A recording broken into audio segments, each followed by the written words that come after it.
and welcome back to Bookish Theories! In today's video I would like to talk about 80s' diary film and Inception teaser, focusing on a little breakdown and analysis of the videos, how they are connected to the previous storyline and what we can expect from the upcoming comeback. Now, in comparison to 80s' past videos, which heavily focused on their quest to reach the treasure and the confrontation with another version of themselves which they eventually face and make peace with, the diary film shows us the beginning of a story that seems to be set in reality and follows the boys in a fictional journey towards maturity.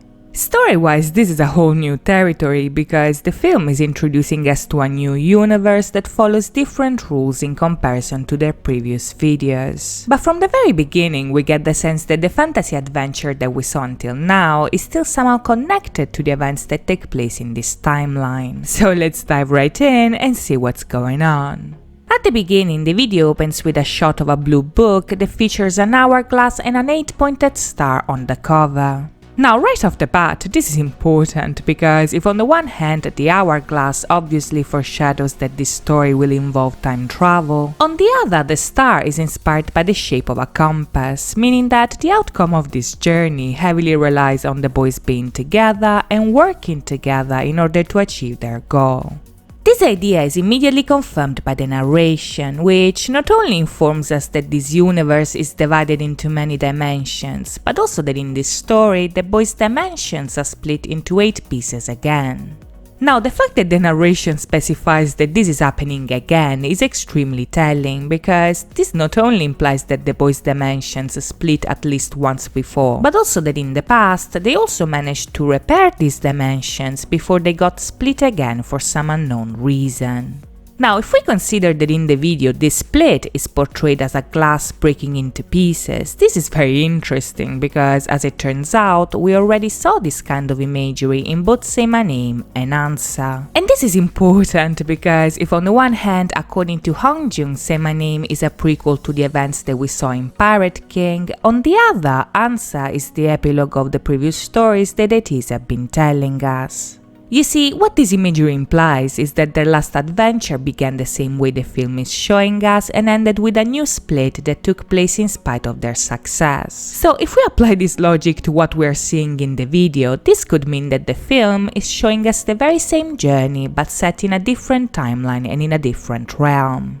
If in the Treasure series, the storyline basically showed us a metaphorical journey which was set in a fantasy reality and that focused on their quest as a group to reach their goal, this new series seems to be portraying the realistic version of those events while putting attention on their individual struggles and hardships.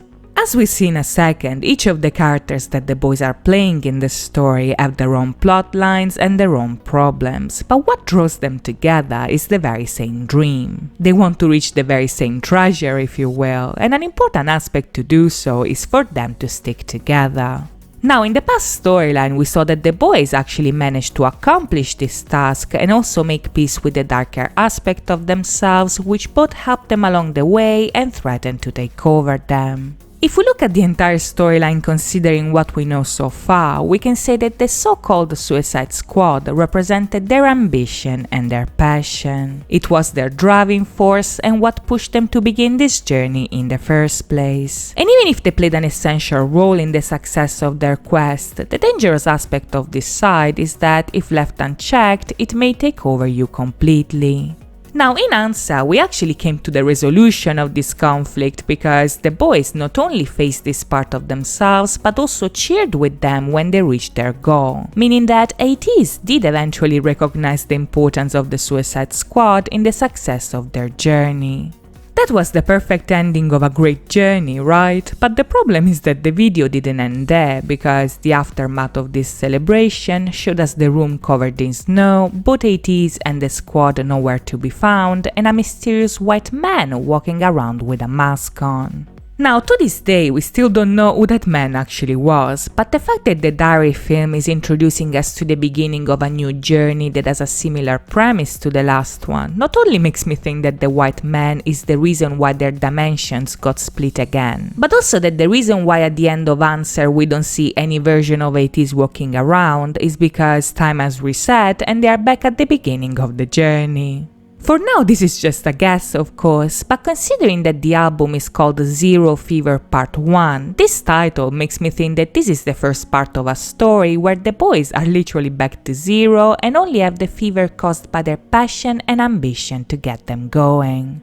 Back in Ansa, the boys welcome this fever because they realize that the fire that they had inside of them is what made them reach the treasure. But now that we are back to square one, this is all they have left. A fever dream, that is, a goal to reach which is driven by passion, desire and ambition. This leads us right at the beginning of the film, where we see Hongjun waking up inside of a dream and having a confrontation with his darker self.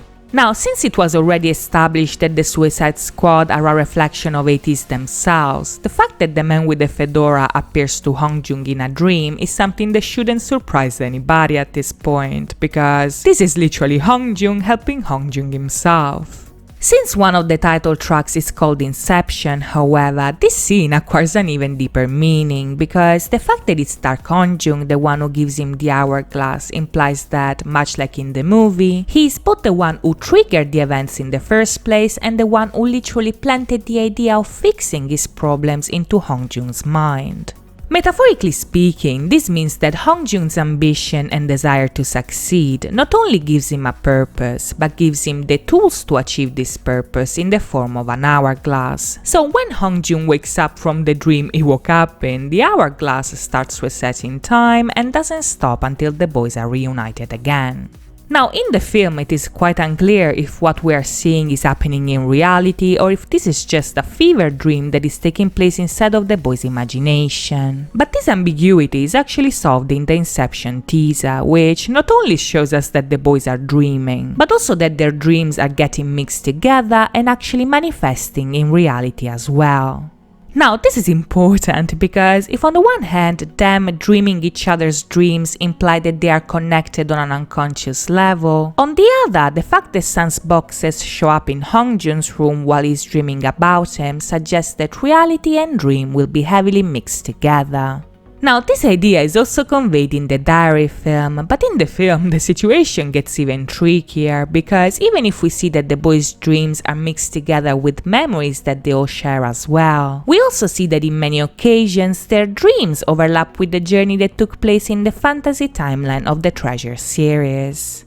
In Hongjun's dream, for instance, Hongjun compares his reality to a world inside of a television that is blocked and unreachable like a see-through glass.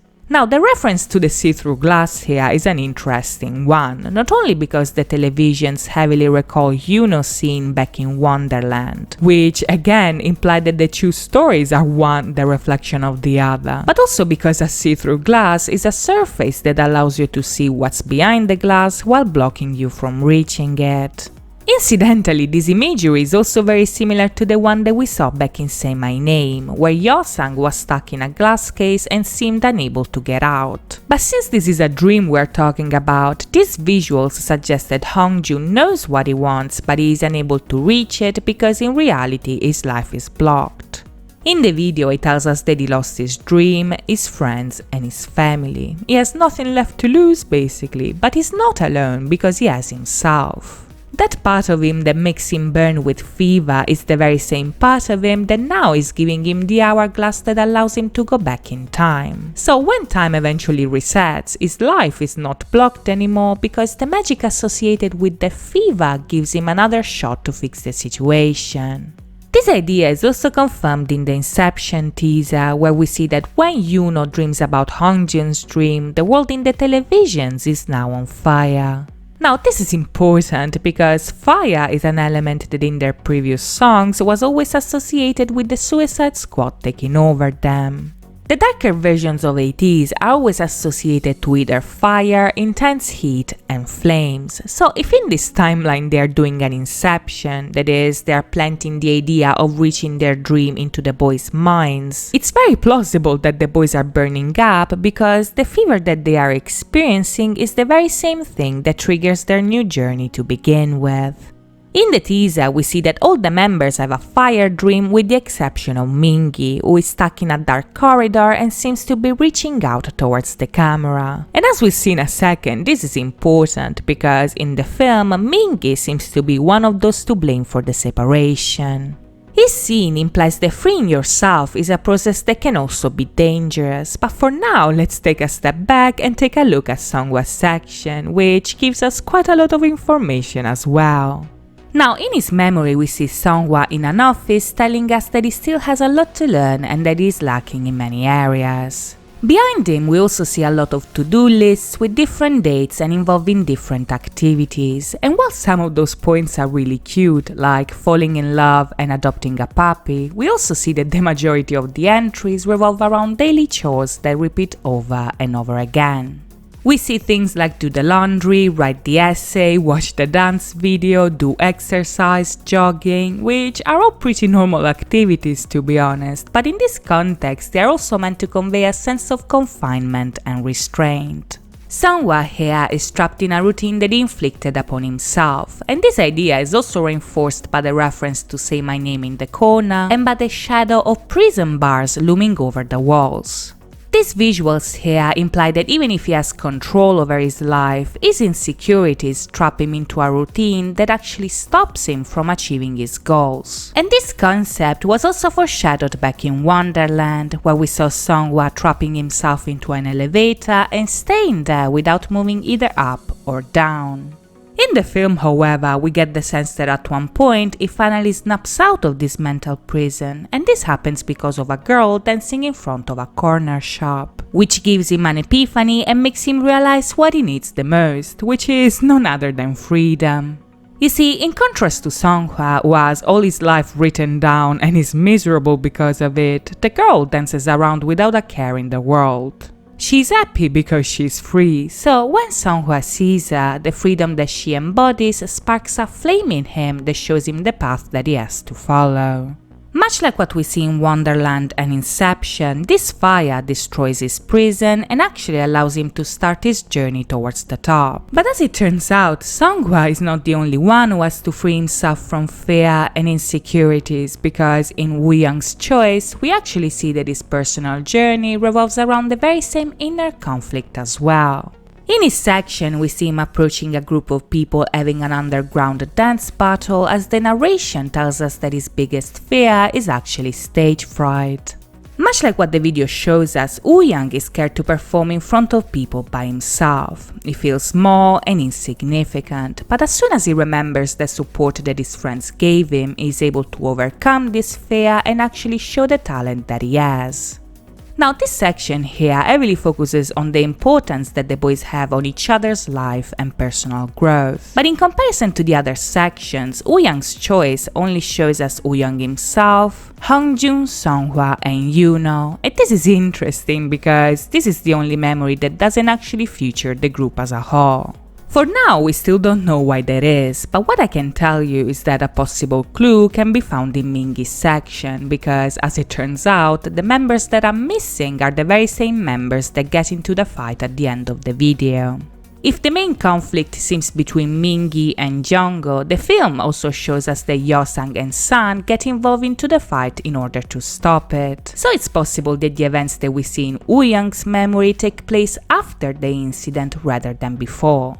You see, if we consider the fight as the main reason behind their separation, this would also explain why at the end of Woo-young's choice, the warehouse is closed for good.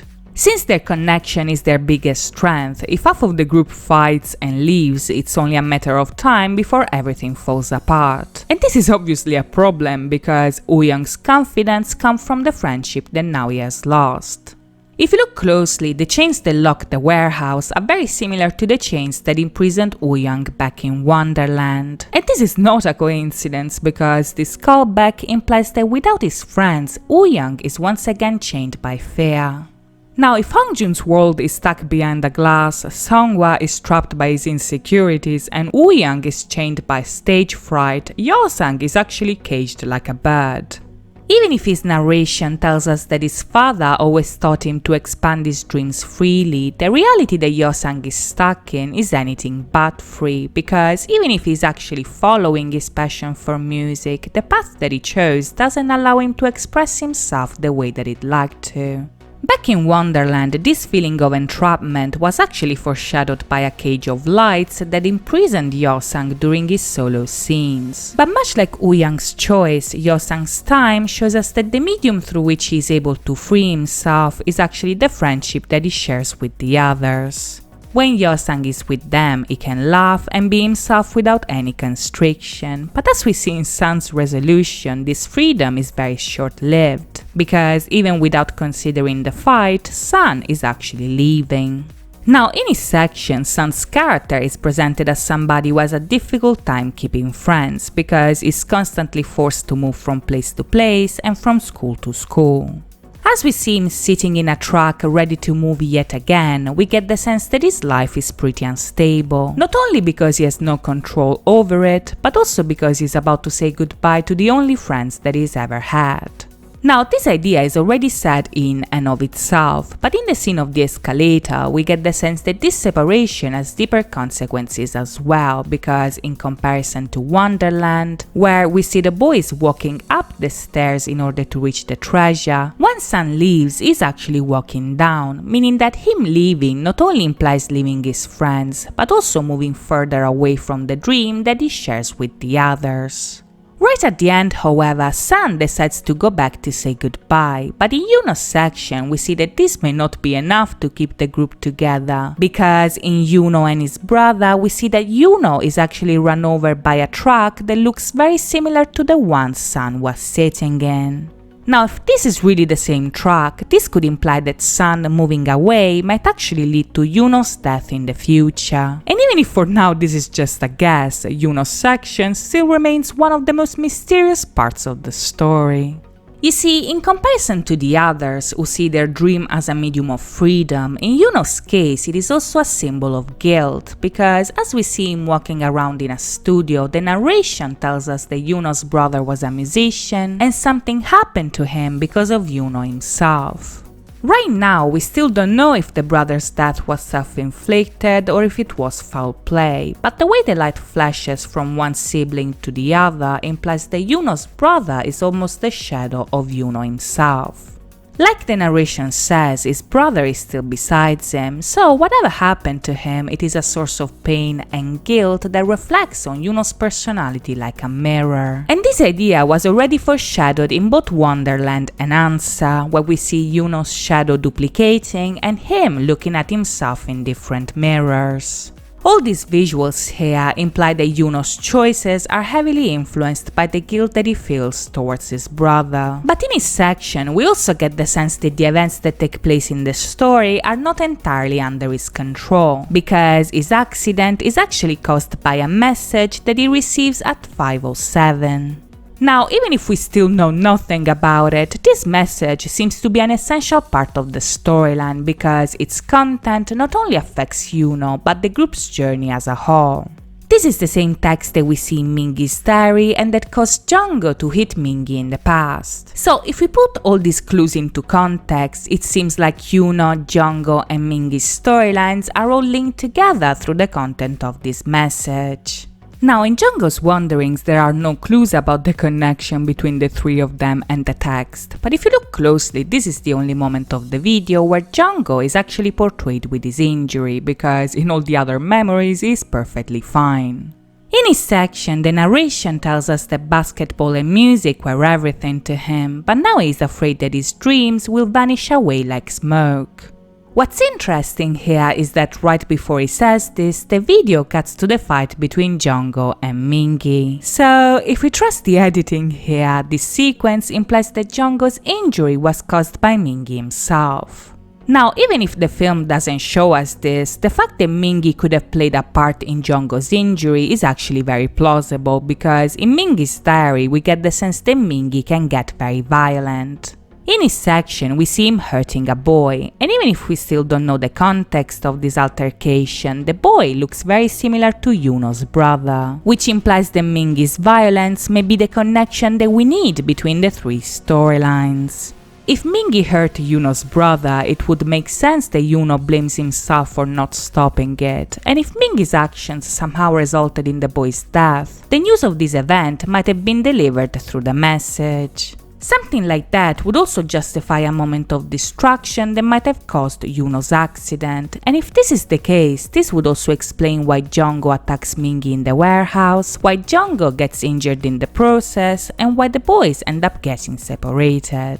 All of this is just a guess, of course, but in Mingi's narration it goes as far as to say that the boy's friendship meant nothing to him, which implies that his personal struggle is the main point of conflict in the story. This brings us right back to Inception, where we see that in spite of his anger and loneliness, Mingi still reaches out, meaning that despite of what he says, he still wants to be saved. Now, in comparison to the others who have fire dreams, Mingi is the only one who doesn't have one so far, and this may be because he's still trying to escape from the world rather than face it. Even if the others have their own struggles, all of them are embracing the fever and using their dream to free themselves. But for Mingi's character, music is something he uses to isolate himself from the world. And this could be a problem because isolation is what keeps the boys' dimensions separated. If you look closely, the shot of Mingi in the corridor is very similar to the shot of the man in the fedora in Illusion. And back then, while the boys were singing about dancing flowers and purple stars, the background vocals shouted "Set me free," meaning that the Suicide Squad was repressed in that fantasy and wasn't allowed to come out. Now, if we apply the same logic to Inception, this could mean that at this point, Mingi is still not allowing the fire to take over him. And this is dangerous because if you repress this fire, the passion and ambition that can help you achieve your dream can turn against you and actually destroy you. So far, this is exactly what seems to be taking place inside of Mingi's mind, but to see if I'm right or wrong, we'll have to wait and see. In the meantime, I hope you guys enjoyed this video, and if you did, please think about liking and subscribing. As always, thank you so much for watching, guys. I'll see you next time. Bye bye!